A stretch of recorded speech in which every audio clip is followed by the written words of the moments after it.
Buying and owning a house in this country is not easy. It is harder still if you are a black family. The gap between white and black families has always been wide, and now it is at an all-time high. Axel Tercios is live for us in New York City tonight. And Axel, how big is the gap that black homeowners face? Del, the gap right now in 2023 is about 30 percentage points, and it's even higher than it was in the 1960s. And when we asked the experts about the barriers potential black homeowners face today, they told us that the list is very long, but some of those that they mentioned are mortgage rates, which is determined by credit scores, and also the lack of generational wealth, which at some point could help someone buying a home. The American dream supposedly includes owning a home, though for many, that is far from reality. It's more difficult for black individuals to access homeownership than white individuals. Historically, black families face more barriers when taking the very big step of buying a home. Setbacks generally not the same as white families. It's important that we don't talk about these things as unfortunate, like a car accident, but we really lean into the fact that they are unjust, that inequality doesn't just happen, it is manufactured through choices. The Urban Institute says the disparity between white and black homeownership is about 30 percentage points right now in 2023.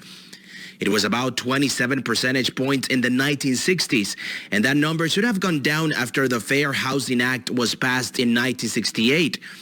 The act was supposed to ban racial discrimination in housing sales and rentals, but it continues to be a significant issue. You don't have the right level of implementation, enforcement, and evaluation, you don't actually get to a different type of outcome. And this is what we see in terms of public policy around race in particular. Rashad Robinson, president of Color of Change, a racial justice organization, says there are multiple reasons behind the gap. For instance, black students are disproportionately burdened by student loan debt more than white students.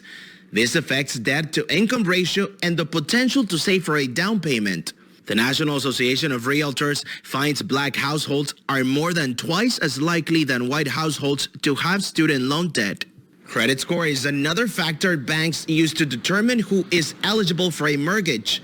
According to Robinson, the process is deeply discriminatory as it relies on choices and opportunities and does not account for the resources that people were born into.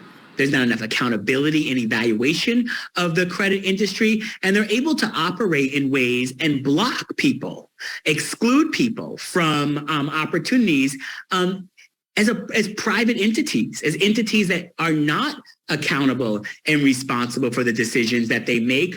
All of us end up being responsible and accountable for them. According to John Choi, Senior Research Associate for the Urban Institute, housing disparities don't just present themselves in the current market, but can be traced back generations.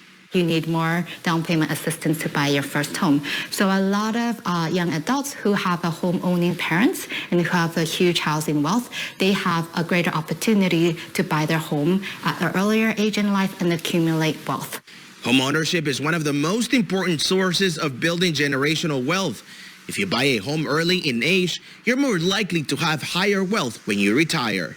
What we found from a study is that when we look at like 20 years ahead and what will happen to the black-white homeownership gap, we saw that the trend would be also, unfortunately, persistent over time. So we'll still probably see around like 30 percentage point gap between black and white homeownership unless some kind of policy is implemented to close that gap. We can't just be in a just conversation about stopping the harm, but also fixing the harm that was done. In order to close racial homeownership gap, Robinson says it must include more public policy and clear plans, as well as accountability and real consequences for those exploiting the system.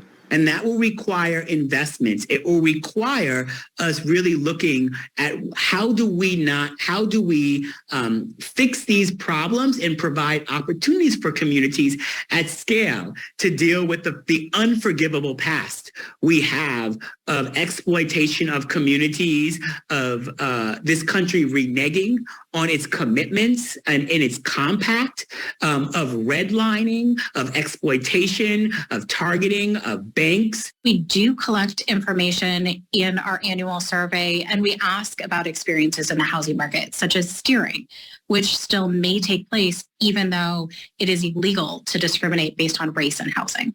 Dr. Jessica Louts, Deputy Chief Economist at the National Association of Realtors, says that if the current discriminatory practices continue to go on, future generations will feel the impacts.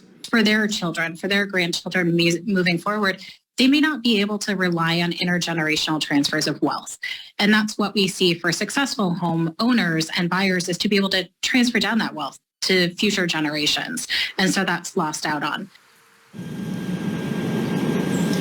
Del, all the experts, producer Mike Nolasco and I spoke to, agreed on one thing. They say that in order to help people buy a home, especially black families and other people of colors, there should be an increase in affordable housing and also more regulations over the credit industry. Del.